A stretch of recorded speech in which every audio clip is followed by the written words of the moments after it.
దీన్ని బట్టి నేను చెప్తా ఉన్నా, కాంగ్రెస్ కార్యకర్తలు కూడా చాలామంది కొంతమంది ఆవేశంగా ఉన్నారు. ఆవేశంగా అంటే ఇక్కడ కాంగ్రెస్ వర్గము 2 వర్గాలుగా చీలిపోయింది. ఒకటి రేవంత్ రెడ్డి గారి వర్గం, ఇంకోటి కాంగ్రెస్ అసలు సిసలైనటువంటి వర్గం. ఈ రేవంత్ రెడ్డి గారి వర్గం ఏంది, అంతా వలసల రాజకీయం, అంటే ఎక్కడి నుంచో వచ్చిన వాళ్ళు వీళ్ళంతా. అదే కాంగ్రెస్ కండువా కప్పుకొని కాంగ్రెస్ బ్లడ్ పెట్టుకొని మరి ఆ పార్టీ అధినేత్రి సోనియా గాంధీ ముందరికి నడిపిస్తూ ఉన్నారు. మరి మహిళలే ఎక్కువ మంది ఉన్నప్పుడు ఆ పార్టీలో ఈ మహిళల మీద దాడి కాంగ్రెస్ అసలు సిసలైనటువంటి కార్యకర్తలు ఎవరు కూడా ఇటువంటి పనులు చేయరని చెప్పి నేను నమ్ముతూ ఉన్నాను. సో ఈ 2 వర్గాలుగా చీలిపోయింది. ఎందుకంటే ఎవరైతే కాంగ్రెస్ని నమ్ముకొని ఉన్నారో ఆ నమ్ముకున్న వాళ్ళకి బరాబర్ ద్రోహం జరుగుతూ ఉంది. చాలామంది మింగలేక కక్కలేక బాధపడుతూ ఉన్నారు. వాళ్ళకి పదవులు రాక ఏడుస్తూ ఉన్నారు. ఎక్కడ చూసినా డబ్బు వెదజల్లే ఈ రేవంత్ రెడ్డి బ్యాచే తిరుగుతూ ఉన్నారు. అండ్ వాళ్ళకి మాత్రమే అధికారాలు, చిన్న చిన్న పదవులు కట్టబెడతా ఉన్నారు. ఇక చెప్పుకుంటూ పోతే నా బీసీ సోదరులకైతే అన్యాయమే జరుగుతూ ఉంది. నోట్లో మట్టే కొడతా ఉన్నారు. మీరు ఒక్కసారి మొత్తం కూడా కార్పొరేషన్ చూసుకుంటే ఏ 2కో 3కో మరి బీసీలకు చైర్మన్లుగా కట్టబెట్టడం జరిగింది. ఇది మాత్రమే కాకుండా ఏ పదవులైనా రెడ్డిలకే ఇవ్వడం, ఓడిపోయే టికెట్లు బీసీలకు ఇవ్వడం, ఇటువంటివన్నీ కూడా కాంగ్రెస్ పార్టీ నిర్వర్తిస్తోంది. ఈ రోజున బీసీలకు ద్రోహం జరుగుతుందంటే అది కాంగ్రెస్ పార్టీ వల్లనే, వీళ్ళ మూర్ఖత్వాల వల్లనే. మరి బీసీలంటే లెక్క లేకపోవడం వల్లనే, బీసీలంటే ప్రేమ లేకపోవడం వల్లనే. అదే కులగణన జరిగితే గనక, ఈ కులగణన అనేది ఖచ్చితంగా జరిగితే గనక వీళ్ళందరూ తలలు తీసుకెళ్ళి ఏడబెట్టుకుంటారో తెలియదు.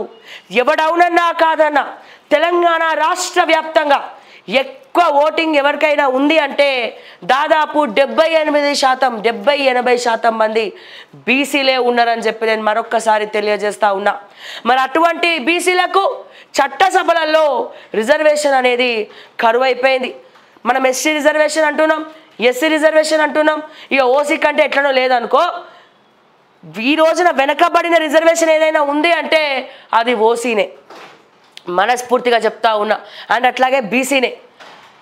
ఎందుకంటే చదువుల దగ్గర ఓసీలు 100 ర్యాంకు 1,00,000 ర్యాంక్ వచ్చినా సరే మరి వాళ్ళకి సీట్లు రావాలన్నా ఏం రావాలన్నా వేరే రిజర్వేషన్ వాళ్ళకి ఒక 10,000 ర్యాంకో లేకపోతే 1,00,000 ర్యాంకో ఒక 80,000 వస్తే మరి వాళ్ళకే సీట్లు వస్తూ ఉన్నాయి. రిజర్వేషన్ కారణంగా వీళ్ళకి ఫస్ట్ క్లాస్లో పాస్ అయినా సీట్లు రావట్లేదు. సో ఇట్లా చాలామంది ఇబ్బంది పడుతూ ఉన్నారు. అండ్ అలాగే ముఖ్యంగా దేశవ్యాప్తంగా కూడా ఓబీసీలకు అన్యాయమే జరుగుతూ ఉన్నది. సో ఈ కులగణన అనేది జరిగితే గనక తెలుగు రాష్ట్రాల్లో ఇక బీసీల తడాక ఏందో చూపిస్తారు. దానికి అనుగుణంగా చట్టసభలలో కూడా ఇన్ని సీట్లు వాళ్ళకి కేటాయించాలని చెప్పి ప్రతిసారి ముందరికి వస్తూ ఉన్నారు. నా చిన్నప్పటి నుంచి కూడా చూస్తూ ఉన్నా, చాలామంది పెద్దలు బీసీ అని మాట్లాడమే తప్ప అక్కడ మరి కార్యాచరణలో ఏం లేనటువంటి పరిస్థితి. ఎవరైనా బీసీ నాయకులు ఫ్రేమ్లోకి వచ్చినా వాళ్ళు కూడా కొంతమంది బడా నేతల మోచేతి నీళ్లు దాగి అమ్ముడు పోయి వాళ్ళ పబ్బం వాళ్ళ కుటుంబం బాగుందా అని చెప్పి బీసీ అనే ఒక నినాదాన్ని ఎత్తుకొని రాజకీయం చేసి మరి వాళ్ళు సైలెంట్ అయిపోతున్నారు. చాలామంది అట్లనే ఉన్నారు. బీసీ అంటేనే రాజకీయం చేసి బీసీలో ఉన్నటువంటి కొంతమంది నాయకులు స్టార్టింగ్ ఏమో ఊపులో మాట్లాడతారు, అరే బీసీలు అంటే నాకు ప్రేమ, అందుకే నేను బీసీ వర్గం అని చెప్పి ఎలక్షన్స్ అవ్వగానే మళ్ళీ ఇంకో దేంతో అన్న పొత్తు పెట్టుకొని హైడ్రామా మొత్తం కూడా వదిలేసి వాళ్ళు ఇచ్చిన కొన్ని కోట్ల రూపాయలకు సైలెంట్ అయిపోయి మళ్ళీ పక్కదారి పడుతున్నారు. సో ప్రతిసారి బీసీలు కొంతమంది బీసీ నాయకులు మోసం చేస్తూ ఉన్నారు. తద్వారా ఫీజు రియంబర్స్మెంట్లే అసలైనటువంటి నా బీసీ విద్యార్థులకు రాకుండా పోతా ఉంది. మరి బీసీ అనే ఒక దాన్ని ముందరికి నడిపించి ఎటువంటి స్వార్థం లేకుండా నిజమైన బీసీలందరూ కూడా మరి వృద్ధిలోకి రావాలి, ఒక రిజర్వేషన్ కావాలి, పార్లమెంట్లో బీసీల రిజర్వేషన్ల గురించి గలమెత్తి మాట్లాడాలి. ఇక్కడ కాదు, పార్లమెంట్లో ఢిల్లీలో సవరణలు చేస్తే అన్ని రాష్ట్రాలలో కూడా సవరణలు అవుతాయి. సో ఇవన్నీ కూడా ఒక పిడికిని బిగించి మరి గట్టిగా ఎటువంటి స్వార్థం లేకుండా ఈ ఫండింగ్ల కోసమో పైసల కోసమో రాజకీయాలు చేయని వాళ్ళు ప్రాణం అంటే లెక్కలేని వాళ్ళు ఎవడైనా స్ట్రాంగెస్ట్ లీడర్ ఉండి ముందరికొచ్చి బీసీలని ముందరికి నడిపించాలని చెప్పి ఆ భగవంతుడిని నేను కోరుకుంటా ఉన్నాను. ఎందుకంటే ప్రతి ఒక్క కుట్ర, ప్రతి ఒక్క రాజకీయం, ప్రతి ఒక్క సెంటిమెంటు బీసీల మీదనే రుద్దుతున్నారు. దానికి కారణం బీసీలో ఉన్నటువంటి కొంతమంది వాళ్ళు రాజకీయం చేసి అమ్ముడు పోవడం, స్ట్రాంగ్గా లాస్ట్ వరకు కూడా లేకపోవడం, బీసీ ఓట్ల కోసమే నాటకాలు ఆడడం. సో ఇవన్నీ కూడా చేస్తూ ఉన్నారు. ఈ రోజున చూస్తే ఈ రోజున కాంగ్రెస్ పార్టీని అడగాలనిపిస్తూ ఉంది. నిజంగా నన్ను చాలామంది కొంతమంది బీసీ సోదరులందరూ కూడా నిన్న నాతో ఫోన్లో మాట్లాడినారు. శ్రావ్య గారు చాలా బాధ అనిపిస్తూ ఉంది, మీరైతేనే కరెక్ట్గా మాట్లాడగలుగుతారు, ప్రతి ఒక్కరు కూడా రాజకీయం చేస్తున్నారు, కానీ మా బీసీ వర్గానికి చెందినటువంటి పిల్లలు ఫీజు రియంబర్స్మెంట్ లేక చాలా ఇబ్బంది పడుతూ ఉన్నారు. మాకు పదవులు లేవు, కార్పొరేషన్లు లేవు, టికెట్లు లేవు, అంతా శూన్యం, అంతా నిర్వీర్యం.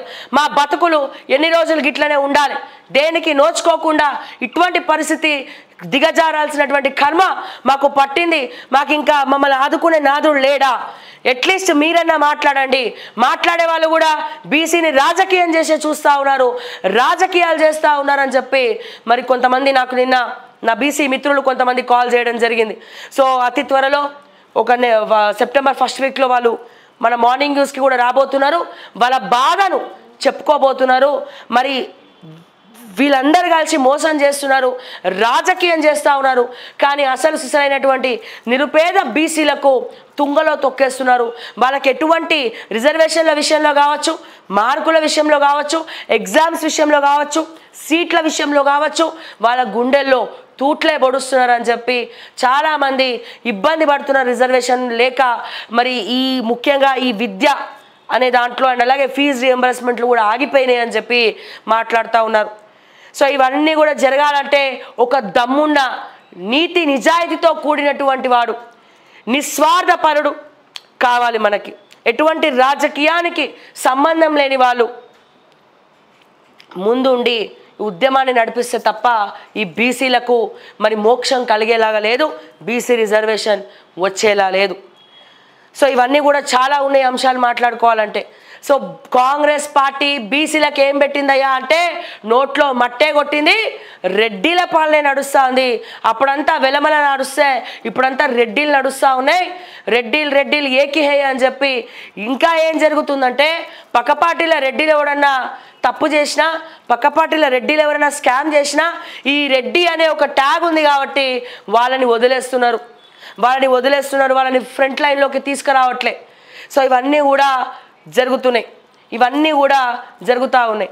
సో ఇటువంటి సందర్భంలో మరి మీరు నమ్మినటువంటి ఆ బీసీ నాయకుడు ఎవరో కమెంట్స్ రూపంలో తెలియజేయండి. దయచేసి కమెంట్స్ రూపంలో తెలియజేయండి. ఎవరైతే బీసీ నినాదాన్ని రిజర్వేషన్ వచ్చే వరకు గట్టిగా కొట్లాడతారనేది ఇక మీరు ఒక్కసారి కమెంట్స్ రూపంలో తెలియజేయాలని చెప్పి నేను మనస్ఫూర్తిగా తెలియజేస్తూ ఉన్నా. ముఖ్యంగా ఉద్యోగాల విషయంలో బీసీలు సీట్ల విషయంలో కావచ్చు, వాళ్ళ బాధ వర్ణనాతీతం.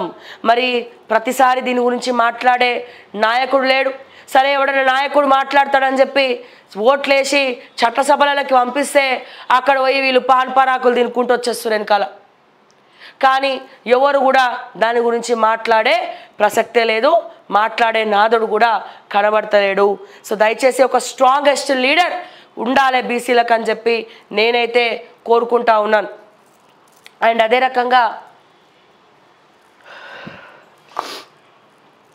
ఈ పేపర్లల్లో ఇవన్నీ కూడా తర్వాత మాట్లాడచ్చు. దాదాపుగా కాంగ్రెస్ 6 గ్యారంటీలు మనం చూసుకున్నట్టయితే 8 నెలలు అయిపోవచ్చింది. ముఖ్యంగా ఇంపార్టెంట్ ఏంది శ్రావ్య ఈ 6 గ్యారంటీలు అంటే నిరుద్యోగ భృతి. సో నిన్న మెసేజ్ పెట్టింది కదమ్మా ఎవరో 46 జీవో గురించి, సరే అది కూడా చూపియండి. నిరుద్యోగ భృతి ఇస్తామని ప్రియాంక గాంధీ గారు హామీ ఇవ్వడం జరిగింది. ఇదే సరూర్ నగర్ సాక్షిగా యూత్ డిక్లరేషన్ సభ పెట్టి మరి డప్పు కొట్టి మరి విద్యార్థుల తుప్పు వదిలేలా, అందరు తుప్పు వదిలేలా, ఓట్లు కాంగ్రెస్ పార్టీకి వేయండి. అమ్మాయిలకు ఎలక్ట్రిక్ బైక్స్ ఇస్తాం, నిరుద్యోగ భృతి 3,000 రూపాయలు ఇస్తాం.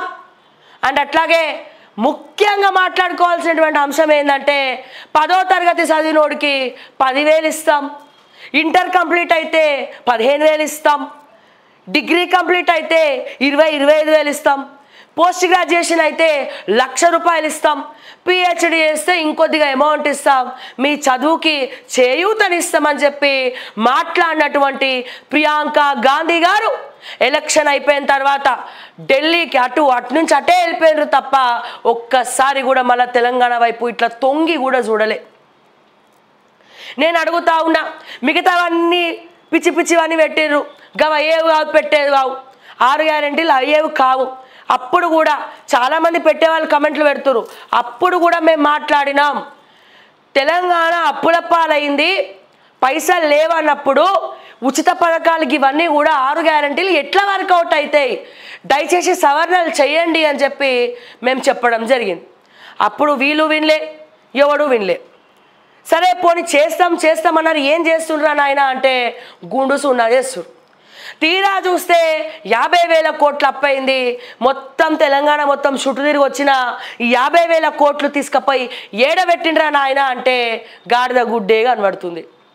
50,000 కోట్లు ఏమైనారా నాయన అంటే మాటికి ఢిల్లీ హైదరాబాద్ గల్లీ చలో ఢిల్లీ, ఈ ఫ్లైట్ ఛార్జీలకే అయిపోయినాయి శ్రావ్య అని కొంతమంది చెప్తా ఉన్నారు. ఇన్నిసార్లు తిరుగుతారా? పోనీ పిసిసి అధ్యక్షుడు ఏమైనా పెట్టిండ్రా? లేదే. విస్తరణ చేసిండ్రా? విస్తరాకు కూడా లేదే. మంత్రులు ఉన్నారా? లేరే. ఉన్న మంత్రులన్నా చేస్తున్నా అంటే వాళ్ళు కూడా కంత్రులక్క తయారయ్యారు చాలామంది. సో ఇటువంటి పరిస్థితిలో ముఖ్యంగా మనం మాట్లాడుకోవాలంటే గత ప్రభుత్వం ఉద్యమకారులను ఎవరైతే తెలంగాణ రాష్ట్రం కోసం, తెలంగాణ రాష్ట్ర సాధన కోసం జర్నలిస్టులు అయితేనేమి, డాక్టర్లు అయితేనేమి, విద్యార్థులైతేనేమి, గవర్నమెంట్ ఉద్యోగులైతేనేమి తెలంగాణ కోసం పిడికిలి బిగించి కేసీఆర్తో పాటు గలమెత్తి మాట్లాడి కొట్లాడి రోడ్ల మీద తిరిగి ఉద్యోగాలు కోల్పోయిన వాళ్ళు కూడా చాలామంది ఉన్నారో వాళ్ళందరినీ బీఆర్ఎస్ పార్టీ పక్కన పెట్టడంతో అందరూ కూడా నారాజైండ్రు. 1,200 మంది వీళ్ళు మాట్లాడతారు, కానిస్టేబుల్ కిష్టయ్య కూతురు డాక్టర్ అయింది, ఇంకొంతమంది అయిండ్రా అని చెప్పి. కానీ అందరు అయిండ్రా?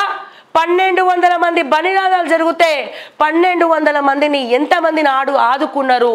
ఇదే కదా మా అసలు సిసలైనటువంటి బాధ. మొట్టమొదటిగా మాట్లాడాలంటే